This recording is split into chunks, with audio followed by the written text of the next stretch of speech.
समझना है सिर्फ उसको। एक्चुअली क्या होता है, a network of resistors is connected to 16 volt battery with internal resistance of 1 ohm as shown in figure. Compute its equivalent resistance of the network, obtain the current in each resistor, obtain the voltage drops VAB, VBC and VCD. Okay, तो हमें क्या करना है इसमें कि एक 16 volt की battery है, ओके, जिसका इंटरनल रेजिस्टेंस 1 ओम है। तो हमें सबसे पहले तो क्या करना है कि ये जो सर्किट दी है हमें, या जो नेटवर्क दिया है, उस नेटवर्क का हमें टोटल रेजिस्टेंस फाइंड आउट करना है पहले, सबसे पहले total resistance and then current from each resistance. तो हर एक रेजिस्टेंस में से कैसे कितना करंट फ्लो होगा वो फाइंड करना। हेलो, फिर वापस वो माइक बंद करते हैं, ये माइक। Okay, got it.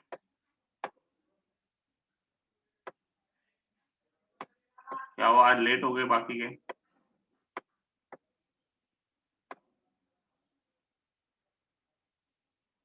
सो इस एग्जांपल में हमें क्या करना है, a network of a resistance, वापस से बता देता हूँ, network of resistors is connected to a 16 volt battery with internal resistance of 1 ohm as shown in figure. Okay, तो एक 16 ओम की बैटरी, 16 वोल्ट की बैटरी है जिसका इंटरनल रेजिस्टेंस 1 ओम है, उसको ये नेटवर्क पूरा कनेक्टेड है। तो सबसे पहले हमें क्या करना है, compute the equivalent resistance of the network. तो नेटवर्क का इक्विवेलेंट रेजिस्टेंस फाइंड आउट करना है। Second, obtain the current in each resistor. तो हर एक रजिस्टर में से कितना करंट फ्लो हो रहा है वो आपको फाइंड आउट करना है। And obtain the voltage drops VAB, VBC and VCD। मतलब A से B के बीच में जितना वोल्टेज, अब A से B में ये दो रेजिस्टेंस जो 4 ओम के, दोनों पैरेलल है। ओके, तो दोनों में से वोल्टेज सेम होगा दोनों का, तो उसमें से हम करंट फाइंड आउट कर सकते हैं। सेकंड, ये एक सिंगल रेजिस्टेंस है, तो उसमें से जो करंट यहाँ से फ्लो होगा वही इसमें से फ्लो होगा। और थर्ड, ये दोनों वापस पैरेलल में है, लेकिन एक रेजिस्टेंस है उसके डबल दूसरा रेजिस्टेंस है, सो इसका भी करंट अलग अलग होगा। It will not be same because due to their different resistance values. Okay, लेकिन 12 ओम है, मतलब उसमें से कम करंट फ्लो होगा, 6 ओम में ज्यादा करंट है, और इसमें जितना करंट होगा उसके डबल इसमें से, क्योंकि जहां रेजिस्टेंस कम हुआ वहां करंट ज्यादा फ्लो होगा, जहां रेजिस्टेंस ज्यादा हुआ करंट कम फ्लो होगा। तो हमको उन सबके वोल्टेज ड्रॉप्स भी फाइंड आउट करने हैं। Okay, so first thing we are going to compute the equivalent resistance of the network. तो नेटवर्क के लिए ये एक चीज को सिर्फ बैटरी समझना। ओके, ओके, इतनी चीज एक बैटरी। ओके, सो इक्विवेलेंट रेजिस्टेंस में ये रेजिस्टेंस कंसीडर मत करना। इक्विवेलेंट रेजिस्टेंस में सिर्फ आपको ये तीन ही रेजिस्टेंस कंसीडर करने हैं, ये तीन, ये पैरेलल कॉम्बिनेशन, ये सीरीज रेजिस्टेंस और ये parallel combination. This is only your equivalent circuit. Okay, so let me solve it on white board. तो अब इसमें क्या है, तो सबसे पहले ऐसा है कि ऊपर एक है 4 ओम,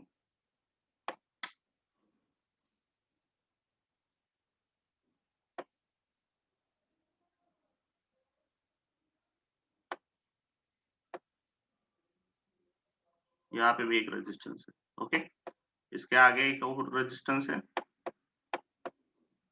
यहाँ एक है,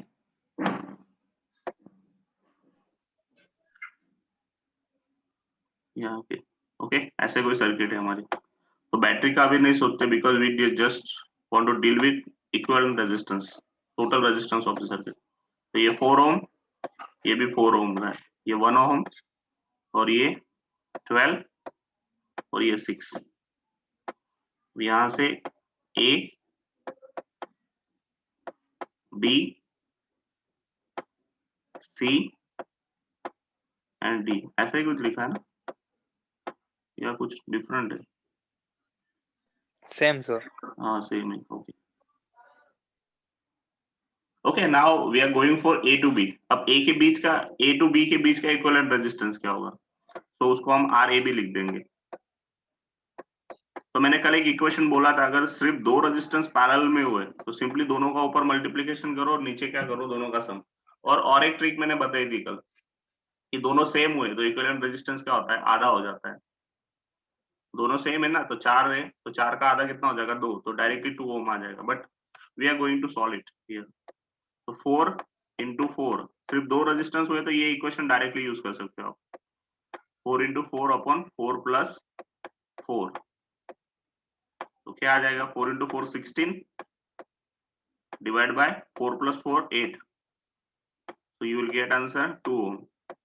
That means you can replace this these two resistances, two parallel resistance with a single resistance of 2 ohm. And second for RBC, तो RBC में तो 1 ohm ही है, तो उसपे कोई solution नहीं आएगा. It is just a single resistance. So we'll simply write it as a 1 ohm.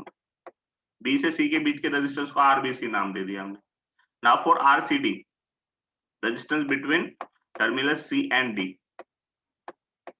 Okay, तो उसमें भी दो रेजिस्टेंस पैरेलल है. अब कर मैंने एक चीज बोली थी कि अगर एक रेजिस्टेंस से दूसरा रेजिस्टेंस डबल हो, ये 6 है ये 12 ये डबल है, तो जो डबल वाला होता है उसको डिवाइड बाय 3 करो, आपको इक्विवेलेंट रेजिस्टेंस मिल जाता है. ऐसा मैंने कल बताया था आपको, एक शॉर्टकट ट्रिक.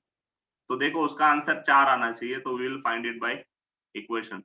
तो 12 into 6 divide by 12 plus 6. 12 plus 6 कितना हो जाएगा? 18 हो जाएगा डायरेक्टली. मैं डायरेक्ट सम लिख देता हूँ उनका. तो सिंपली क्या आएगा? 6 1 6, 6 3 18, 3 1 3, 3 4 12. So 4 into 1 upon 1 is equal to 4 ohm. आ गया 4 ohm. अब मतलब अब ये तीनों के रेजिस्टेंस, मतलब A से B का रेजिस्टेंस 2 ohm, B से C का 1 ohm और C से D का 4 ohm. तो हम वापस एक बार सर्किट ड्रॉ करेंगे. तो वापस टर्मिनल लिखो A. ओके, अब इसके बीच का रेजिस्टेंस लिख देना कितना है. So we will replace it by 2 ohm. यहाँ पे B टर्मिनल होगा. फिर अगेन जो B से C के बीच में, ओके, और अगेन C से D के बीच में. So this is your D, यहाँ पे B, यहाँ पे C. ये 1 ohm है, ये 4 ohm. So total resistance between A to D, total resistance between A to D, वो हमारे सर्किट का कंप्लीट रेजिस्टेंस हो जाएगा, टोटल रेजिस्टेंस. तो हम देख सकते हैं कि 2 ohm, 1 ohm और 4 ohm तीनों सीरीज में आ गए. They are in series, so we want to just do sum of all these things. Okay, 2 plus 1 plus 4, 4 plus 1 5 plus 2 7. So equivalent resistance is 7. So total resistance of a circuit is 7 ohm. You can see from here. Okay, देखो पहले 4 into 4 upon 4 plus 2 ohm, फिर 1 ohm का ही था. उसके बाद 12 plus 6 का भी वापस पैरेलल कॉम्बिनेशन फाइंड करके 4 ohm आया उनका आंसर. फिर सबका सम, so you will get 7 ohm answer. Okay, got it? Any doubts? कैसे टोटल रेजिस्टेंस फाइंड करना है? No, sir. Okay, now No, obtain the current in each resistor. अब हर एक रेजिस्टर में करंट फाइंड आउट करना है. तो उसके लिए सबसे पहले क्या करना पड़ेगा? हमें पहले पूरे सर्किट का करंट फाइंड करना पड़ेगा, मतलब टोटल करंट I. हर एक का करंट फाइंड करने के लिए सबसे पहले टोटल करंट, ये जो I होगा, जो इसमें से जाएगा यहाँ पे, फिर यहाँ पे दो रेजिस्टेंस से दोनों में डिवाइड हो जाएगा. Then again it will be combined here. Again single flow होगा, वापस इस यहाँ आके डिवाइड हो जाएगा, फिर वापस यहाँ पे एक्यूमुलेट होके वापस आउट हो जाएगा. ओके, लेकिन वो 1 ohm में से भी फ्लो हो रहा है. So for current you have to consider this 1 ohm as well. ये तीन का तो हमको पता है 7 ohm है, और यहाँ से ये 1 ohm भी उनको सीरीज में. तो सर्किट कैसे बन जाएगी? लाइक उनका इक्विवेलेंट क्या था जब टोटल करंट की बात आया? First of all we are going to discuss about only total current. तो टोटल करंट के लिए सर्किट ऐसे हो जाएगी. ये तीनों का इक्विवेलेंट ले लिया ना हमने. तीनों का इक्विवेलेंट क्या था? Simply 7 ohm. Okay, for total current. Okay, और ये 1 ohm है. तो आपका टोटल करंट तो सारे रेजिस्टेंस में से फ्लो होने वाला है, ये इंटरनल में से भी फ्लो होने वाला है. तो आपकी बैटरी कितने ओम की है? सॉरी, कितने वोल्ट की? 16 वोल्ट की बैटरी, 16 वोल्ट की बैटरी. तो this will flow from here. तो टोटल करंट लेते वक्त ये दोनों क्या हो गए? सीरीज में. देखो ये 7 ohm है, यहाँ से आगे आएगा करंट. ओके, ऐसे आके ये 1 ohm में से फ्लो होगा. तो टोटल रेजिस्टेंस कितना हो जाएगा? 7 plus 1 8 ohm. So I is equal to हमने कल ही इक्वेशन पढ़ा था. I is equal to epsilon by capital R plus है ना. ऐसा एक इक्वेशन था. तो एप्सिलॉन कितना है 16 डिवाइड बाय कैपिटल आर 7 और स्मॉल आर 1, तो 7 + 1 8, तो 16 डिवाइड बाय 8 कितना हो जाएगा 2, तो कितना करंट फ्लो होगा 2 एम्पियर। तो टोटल करंट कितना होगा इस सर्किट का 2 ampere. Any doubts? No sir. समझ में आया ना? ओके, तो ये चीज भी हो गई।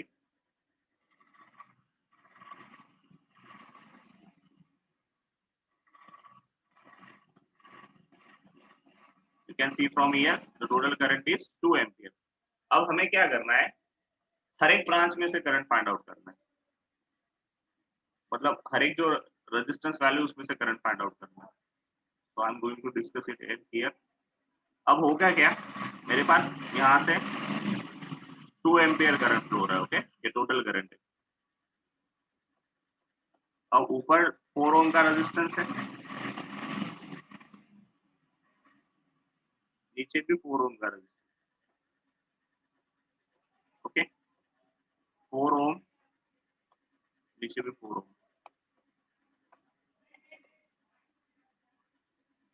ये 1 ओम है। ये सर्किट 2 बार ड्रॉ करनी जरूरी है यहाँ पे, और आपको एग्जाम में भी मे बी ड्रॉ करनी पड़ेगी।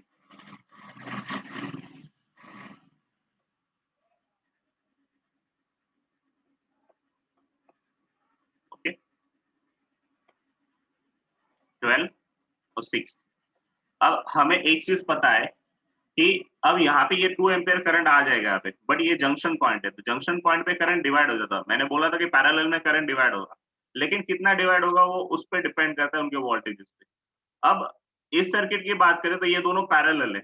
यहाँ की बात करें तो ए से बी के बीच में, ए टर्मिनल लिखना इंपॉर्टेंट है। Okay, B, C and D. So A से बी के बीच में क्या है, तो ये दोनों पैरेलल में, तो पैरेलल में वोल्टेज सेम होता है, तो जितना वोल्टेज इसका होगा उतना ही इसका होगा। सपोज इसमें से करंट कितना फ्लो हो रहा है I1, ओके, और नीचे से कितना करंट फ्लो हो रहा है I2। तो हम ऐसा लिख सकते हैं यहाँ पे total I is equal to I1 + I2। जितना करंट हम बाहर से देंगे वही उतना अंदर जाएगा। Okay, not it will be increase, not it will decrease. Okay, अब सबसे पहले अब इन दोनों की वोल्टेजेस की बात करते हैं, तो दोनों पैरेलल में वोल्टेज सेम होगा, तो वोल्टेज कितना होगा इनका। सपोज ऊपर वाले का वोल्टेज भी V होगा, नीचे वाले का भी V होगा वोल्टेज, हमें नहीं पता, हम V की जगह पे VAB नाम दे देते हो, voltage between A and B terminal. तो ऊपर वाले का भी VAB होगा, नीचे वाले का भी वोल्टेज कितना होगा VAB ही होगा। तो VAB मतलब वोल्टेज इज इक्वल टू क्या आता है, करंट इनटू रेजिस्टेंस होता है, V is equal to IR होता है ना। सो हम क्या लिख सकते हैं, VAB is equal to IR ना, तो I 4 into I1, 4I। Okay, ये वोल्टेज का इक्वेशन हो गया, और इक्वल टू क्या होगा 4 इंटू I2। ओके, दोनों सेम है, मतलब दोनों को इक्वल में लिखेंगे। 4AB बराबर 4I1 भी होगा, 4AB बराबर VAB is equal to 4I1 भी होगा, VAB is equal to 4I2 भी होगा। तो ये 4 कैंसल हो जाएगा, तो I1 इज इक्वल टू क्या होगा I2। दैट मीन्स इसका मीनिंग क्या हुआ कि जो दोनों ब्रांचेस है उनमें सेम करंट फ्लो होगा। अब टोटल करंट कितना है आपका 2 एम्पियर, टोटल करंट कितना है 2 एम्पियर, और I1 is equal to I2। तो किसी की भी एक को रिप्लेस करो, I1 की जगह पे I1 रखते हैं, I2 की जगह पे भी I1 रखते हैं, तो क्या हो जाएगा 2I1 इज इक्वल टू 2। तो I1 इज इक्वल टू कितना हो जाएगा, 2 कैंसिल हो जाएगा, I1 is equal to 1 ampere. And we know that I1 is equal to I2 है, इसलिए I2 भी कितना हो जाएगा 1 एम्पियर। ओके, अब ये इतना बड़ा मैंने कैलकुलेशन किया, राइट, बट इसमें आप कॉमन सेंस भी यूज कर सकते हो। क्या कि आपका करंट 2 एम्पियर आ रहा है, राइट। अब ये दोनों रेजिस्टेंसेस सेम है, तो दोनों सेम ही वैल्यू लेंगे करंट की, और कितने लेंगे, तो दोनों में डिवाइड होना चाहिए, तो दोनों में सेम डिवाइड होगा, इक्वल डिवाइड होगा। तो टोटल 2 दे रहे हो तो दोनों में कितना जाएगा, 1 एम्पियर जाएगा। Clear, any doubts? समझ में, ये कॉमन सेंस वाली चीज है। अगर दोनों रेजिस्टेंस सेम है तो जो टोटल करंट है उसका आधा आधा दोनों में डिवाइड हो जाएगा। सिंपल सी बात है, एकदम सिंपल। ओके, हो गया ये Okay. 4 ओम के करंट्स पता चल गए हमें। हेलो, अंडरस्टूड और नॉट? Yes, sir. ये बहुत सिंपल सी चीज है कि Understood. दोनों रेजिस्टेंस वैल्यू सेम है तो करंट इक्वली ही डिवाइड होंगे। सीरीज में मत लेना, सीरीज में करंट कभी डिवाइड नहीं होता, सीरीज में सीधा फ्लो हो जाता है। पैरेलल में ही करंट डिवाइड होता है, कभी इक्वल होगा कभी अनइक्वल होगा। अनइक्वल कब होगा? जब रेजिस्टेंस सेम ना हो तब। इक्वल कब होगा? जब रेजिस्टेंस वैल्यू सेम हो तब। ओके, अगर 3 रेजिस्टेंस होता है पैरेलल में, तीन सेम वैल्यू के होते तो डिवाइड बाय 3 कर देना, 3 भाग में डिवाइड होंगे, 3 पार्ट्स में। अगर 4 होते तो 4 पार्ट्स में, ऐसे। अंडरस्टैंड? अब ये 1 ओम है, ये करंट अब I1 I2 यहाँ ऊपर जाएगा, फिर यहाँ पे वापस एक्यूमुलेट हो जाएगा। वापस कितना बन जाएगा? वो I बन जाएगा। ओके, क्योंकि करंट अगर डिवाइड होता है तो अगर एक जंक्शन पॉइंट पे सिंपली वापस आता है तो वो वापस एक्यूमुलेट भी हो जाता है, तो एक सिंगल करंट फ्लो होना स्टार्ट हो जाएगा। वो कितना होगा? ये 1 ओम में से पास होने वाला करंट वापस कितना होगा? 1 एम्पियर, 2 एम्पियर ही होगा। ओके, सो करंट थ्रू, हमें हर एक का करंट फाइंड आउट करना है, तो करंट थ्रू 1 ओम रेजिस्टेंस, तो कितना होगा? ये I जितना ही होगा, और I is equal to कितना है? 2 ampere. Okay, I am not writing it everything, I am not writing here everything. Okay, so अब नेक्स्ट है C से D के बीच में। अब ये दोनों पैरेलल है, वापस वोल्टेज सेम। सपोज कि अब इसमें से वापस ये करंट I डिवाइड होगा, ये जो करंट I आ रहा है ये वापस डिवाइड होगा, बट अब इक्वली डिवाइड नहीं होगा क्योंकि दोनों रेजिस्टेंस वैल्यू अलग अलग है। लेकिन हम देख सकते हैं कि एक 6 ओम है, दूसरा 12 ओम है, तो 12 ओम में जितना करंट जाएगा उसका डबल करंट 6 ओम में जाएगा, क्योंकि अगर रेजिस्टेंस कम है तो करंट ज्यादा फ्लो होगा, रेजिस्टेंस ज्यादा तो करंट कम फ्लो होगा। याद रखना, रेजिस्टेंस और करंट एक दूसरे के दुश्मन है, ऐसा समझ के चलो। सपोज यहाँ जाने वाला करंट I3 है और यहाँ जाने वाला करंट कितना है? I4। और ये किसके बराबर होगा? कौन सा करंट डिवाइड होता है? I करंट डिवाइड होता है। फर्स्ट वी कैन राइट, अब कहा? For CD। अब कौन सी चीज के लिए बात कर रहे हैं हम? For CD, between CD। Okay, तो उसके लिए अब दोनों के वोल्टेजेस सेम होंगे because they are in parallel. तो वोल्टेजेस कैसे होंगे? तो VCD is equal to, I can write V is equal to IR, equation लिखना है। तो करंट कितना है ऊपर का? वोल्टेज, इसका रेजिस्टेंस कितना है? 12 ओम, इसका 6 ओम है। 12 ओम इंटू I3, तो यहाँ पे हो जाएगा 12 I3 is equal to 6 I4। क्या लिख सकते हैं हम इसको? 12 I3 is equal to 6 I4। सो हमें I3 और I4 के बीच का रिलेशन मिल जाएगा। तो यहाँ पे हम लिख सकते हैं कि I4 is equal to twice of I3। I4 is equal to क्या होगा? Twice of I3। कैसे? 6 1 जा 6, 6 2 जा 12, तो ये आ जाएगा हमें I4 is equal to 2 I3। And we know that total current कितना था? I is equal to I3 plus I4। Okay, जितना करंट आप दे रहे हो उतना ही इन दोनों में डिवाइड होगा, but we know that I4 बराबर क्या है? 2 I3। So I can right here I3 plus 2 I3। Okay, तो क्या हो जाएगा टोटल आंसर? तो ये I तो 2 एम्पियर था, हमने फाइंड किया total current 2 ampere is equal to, ये 1 प्लस 2 3 हो जाएगा, 3 I3। Okay, so finally I3 is equal to, ये जो 3 है डिनोमिनेटर में आ जाएगा, तो क्या आएगा answer? 2/3 ampere. I3 is equal to, any doubts? और इस पर से हम I4 की वैल्यू भी फाइंड कर सकते हैं। I4 इज इक्वल टू क्या है? ट्वाइस ऑफ I3 है, तो I4 is equal to 2 into I3। I3 कितना है? 2/3। तो फाइनल आंसर क्या हो जाएगा? 4/3 एम्पियर। और आप इन दोनों के सम कर लेना तो आपको 2 का एम्पियर आंसर मिलेगा। 2 प्लस 4 6, 6/3 2 एम्पियर वापस मिल जाएगा। Any doubts? तो सारे रेजिस्टेंस के करंट वैल्यू मिल गई, इसमें से कितना करंट फ्लो हो रहा है? इन दोनों में से 1 1 एम्पियर, फिर इसमें 1 2 एम्पियर, और इसमें से ऊपर वाले में 2/3 और नीचे वाले में 4/3। Any doubts? No sir. ये बी पोर्शन हो गया अभी। अब सी पोर्शन में हमें क्या करना है, हर एक के बीच का वोल्टेज फाइंड आउट करना है। ओके, लाइक मैं यहाँ पे सॉल्व कर दूंगा, आपके मोबाइल में दिखाई दे रहा है ना ये सही से? हाँ सर। ओके, अब सी पोर्शन में voltage between A to B, VAB find करना है ना। तो हमने वीएबी का ऑलरेडी इक्वेशन तो लिख के रखा है। वीएबी यहाँ पे मैंने लिखा था, वीएबी इज इक्वल टू क्या है, 4 इंटू I1 या 4 इंटू I2, कोई भी ले लो, और I1 I2 की वैल्यू पता है 1 एम्पियर। तो वीएबी इज इक्वल टू किसी भी एक ही वैल्यू को लेना, 4 I1 है। ओके, सो 4 इंटू I1 कितना है, 1 एम्पियर। तो कितना आएगा answer, 4 volt. VAB is equal to 4 volt. और वीबीसी, बी से सी के बीच में, तो बी से सी के बीच में करंट कितना फ्लो हो रहा है, 2 एम्पियर। ये आई करंट फ्लो हो रहा है ना, आई करंट 2, और रेजिस्टेंस कितना है उसका, 1 ओम।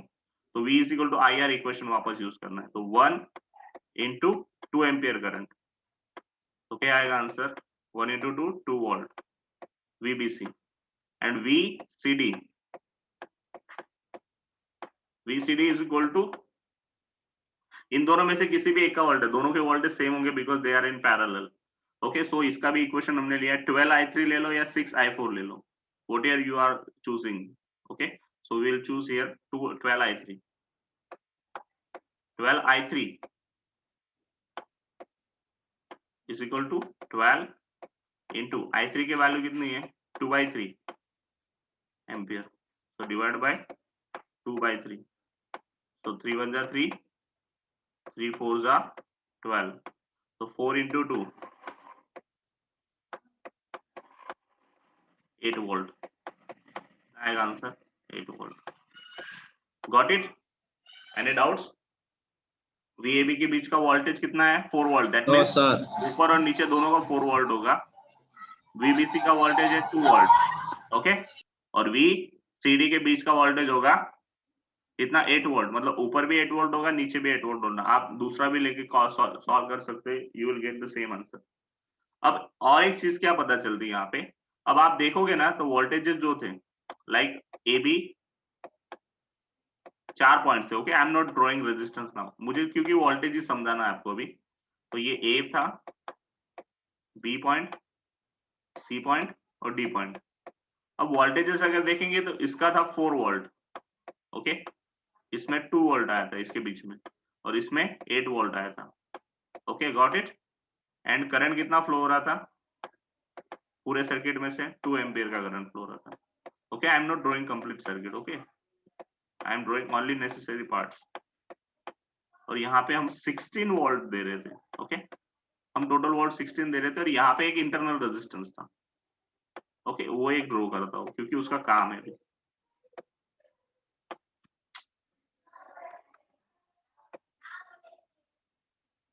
अब और एक चीज, अब इन तीनों का टोटल करो, voltage between A to D, ये टर्मिनल वोल्टेज बन जाएगा हमारा।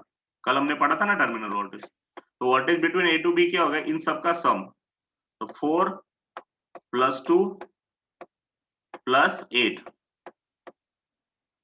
ओके, कितना आएगा आंसर, 8 into 2 10 and 10 + 4 14 volt. Okay, 14 volt आया आंसर। मतलब हम कितना वोल्ट दे रहे हैं, बैटरी हमारी कितने वोल्ट की है, 16 वोल्ट की है, 16। बट जो सर्किट में कितना मिल रहा है हमें, 14 ही मिल रहा है, तो 2 वोल्ट का आ गया। So it is dropped here. कहाँ पे ड्रॉप हो जाएगा ये, you can check it, you can check from here. तो क्या ये 2 एम्पियर इंटू 1 ओम करो, तो ये आपको मिलेगा। कल हमने टर्मिनल वोल्टेज वाला इक्वेशन पढ़ा था, V इज इक्वल टू क्या पढ़ा था, एप्सिलॉन माइनस IR पढ़ा था ना। तो एप्सिलॉन कितना है, 16 माइनस I 2 एम्पियर, और R कितना है, 1 ओम। तो क्या आएगा आंसर, 16, 2 इंटू 1 2, तो 14 वोल्ट। तो समझ में आया, जब हम कोई बैटरी की उसका फाइनाइट इंटरनल रेजिस्टेंस है, मतलब बहुत छोटा है लेकिन है इंटरनल रेजिस्टेंस, तो आपका जो EMF होता है बैटरी का EMF, वो पूरा वोल्टेज आपकी सर्किट को नहीं मिलता। ओके उसमें से कुछ पोर्शन इंटरनल रेजिस्टेंस में चला जाता है. It is been used in internal resistance of the circuit. Okay ये एग्जांपल मैंने डीपली समझाया. इसका रीजन है क्योंकि ये कभी-कभी 4 मार्क्स में आ जाता है ये एग्जांपल और बहुत इंपॉर्टेंट एग्जांपल है. क्योंकि एक एग्जांपल आपको आएगा ना उसकी वजह से एक्सरसाइज के 3-4 एग्जांपल आप इजीली सॉल्व कर सकते हो. That why it is very important example. क्योंकि इसमें आपके करंट के कांसेप्ट क्लियर होते हैं, वोल्टेज के कांसेप्ट क्लियर होते हैं, टर्मिनल वोल्टेज के कांसेप्ट क्लियर होते हैं, सारे कांसेप्ट एक साथ क्लियर हो जाते हैं. ओके समझ में आया कि हम कभी भी जितना वोल्टेज अगर बैटरी का इंटरनल रेजिस्टेंस नहीं लिया होता हमने, if you don't consider this internal resistance 1 ohm, okay, then complete 16 volt will be given to this resistance values. तो आपका पूरा 16 volt इनको मिल जाता. But due to this 1 ohm resistance, some of the voltage will been dropped over there. मतलब यहाँ पे आपका कुछ वोल्टेज ड्रॉप हो जाएगा. कितना 2 वोल्ट जितना वोल्टेज यहाँ पे ड्रॉप हो जाएगा बैटरी के इंटरनल सर्किट्स में. इसीलिए आपको फाइनली कितना वोल्टेज मिलता है 14 ही मिलता है, जिसे क्या कहा जाता है terminal voltage. Understand? Any doubts? No, sir. No, sir. Okay, अगर किसी को स्क्रीनशॉट्स लेना है तो ले लो पूरे एग्जांपल का. ये फर्स्ट पोर्शन था.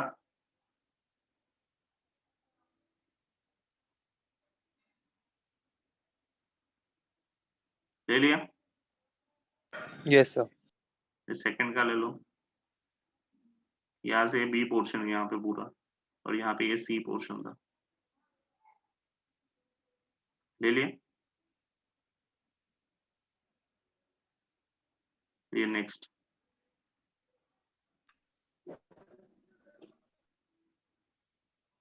Got it?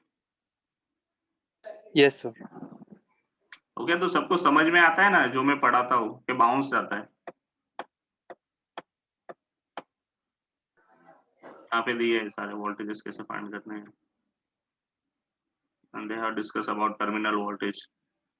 तो 14 है आपको मिल रहा है. Note that the voltage drop across AD is 4 plus 2 plus 8 is equal to 14 volt.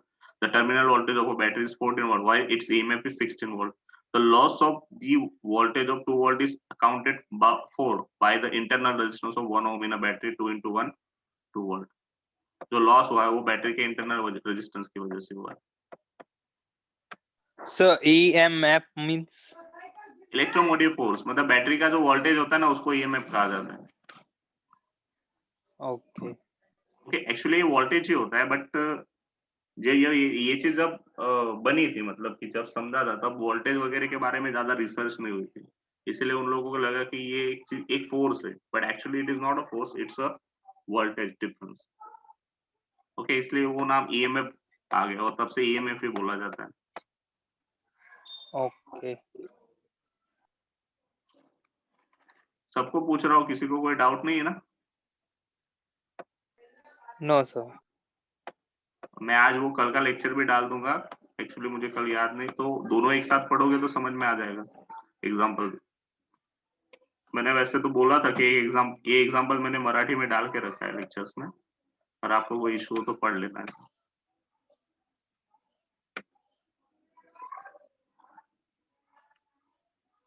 अब किरचॉफ्स रूल है. So before going with this rule, actually meeting अभी एंड हो जाएगी. ओके तो हमारे पास अभी भी 20 मिनट्स है, तो मैं इसको बंद करके स्टार्ट करता हूँ वापस. सेम लिंक पे क्लिक करके वापस आ जाना, तो 20 मिनट्स में वो रूल खत्म कर देंगे.